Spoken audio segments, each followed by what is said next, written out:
I'm back again. I'm still here with you. I promised you that I would be with you every step of the way. And for the next concept that I'm going to discuss with you, and it's a biggie, I'm absolutely going to be here with you. The concept that I want to talk to you about now is fear. Now, fear is a very real thing. We all know what fear feels like. We've all experienced it. For some people, it's a thought in their head. For others, it's a feeling in their gut. It could be a combination of the two, or it could be a number of other things. We can all recognize what fear feels like. Now, fear is an absolutely normal response to a situation in which we feel that there is a risk or that is threatening.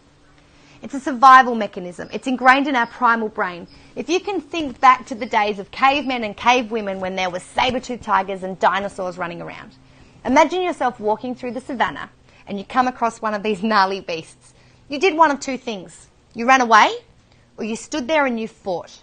It's called the fight or flight mechanism, and it is an absolutely natural physiological response to something that's threatening in order to help us to survive, to keep us safe. Now, as the world has evolved and technology systems have come into play and so on and so forth, fear comes in different forms. It's not always survival that matters, but it's things that we perceive to be as a threat. So you might feel fear in response to a work situation or your own capabilities and your beliefs about what you can and can't achieve. I can't create my own technology-based business because I don't have the technology skills to do that.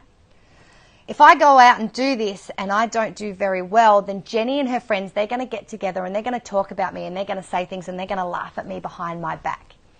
Now, these are really, really, really normal fears, especially the one about perception of others, that social fear, that I told you so. A lot of people feel that. If you feel that, you are absolutely normal, but you can overcome that. Now, when I talk about ending your fears, I'm not talking about existing without fears. If you talk to really professional, really successful people, they will all tell you that they feel fear. If you spoke to Rhonda Renee Swan, the unstoppable mama, if you spoke to Richard Branson, I guarantee you that they would tell you that they feel fear and they feel it often. In order to end our fears or become the champion of our fears, we don't actually need to live without fear. We need to conquer that fear. It's all about the way that we act and respond to our fear that enables us not to stop in our tracks, but enables us to get over that fear and continue to move forward and do the things that we need to do in order to be successful and happy. Now, when I spoke about those situations before with Jenny and the technology and the business, sometimes we think about fear and all of a sudden we go, oh my gosh, that's absolutely going to happen. Not true. Fears come in different forms. There's fears that will absolutely happen. There's fears that will not happen. And then there's fears that might happen. So I was a teacher in a past life.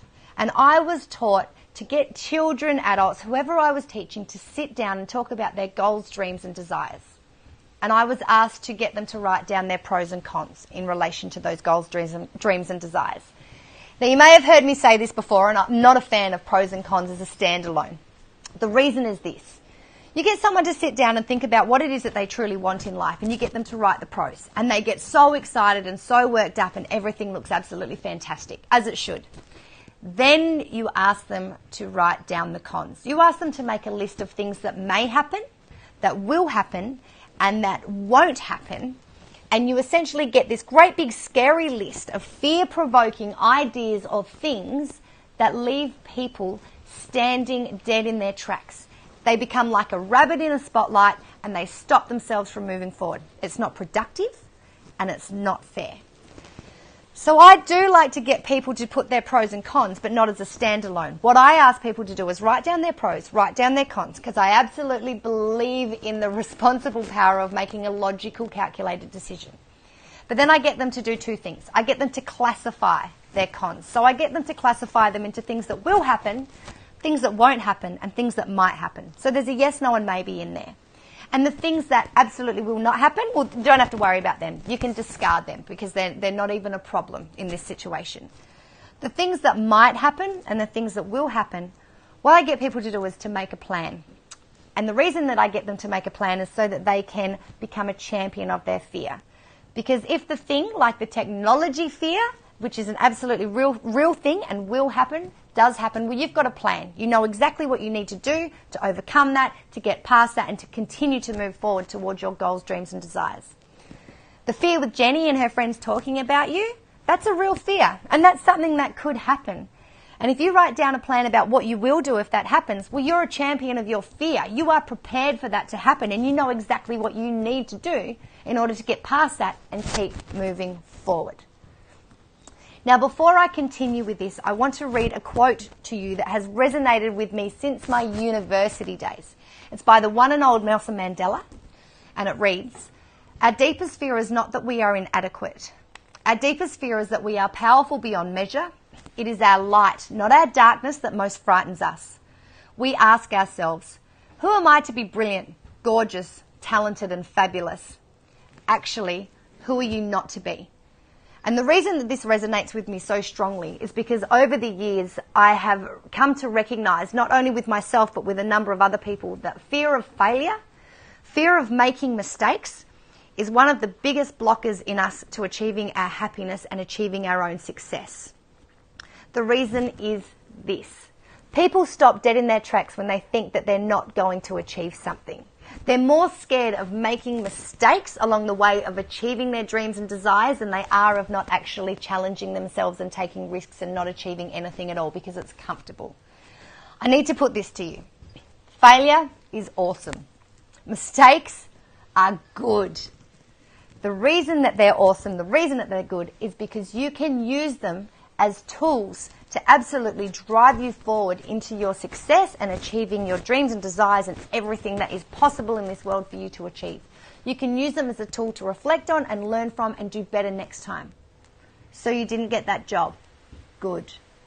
So you didn't win that race. Good. Why are they good? Because you can go back and you can work on yourself and you can work on your skills and you can train harder and you can become faster and you can win that race next time. Because you can go back and you can jig your resume and you can gain more professional skills so that you will get that job or you'll even surpass that and get a better job next time. Fear of failure is a real fear, but you can conquer that fear of failure by retraining your brain to recognize that mistakes and failure is good. Go onto YouTube and Google Michael Jordan and failure. He will tell you that he has missed more shots at the basketball ring than he's actually made. He has lost games for his team by missing the winning shot on the siren.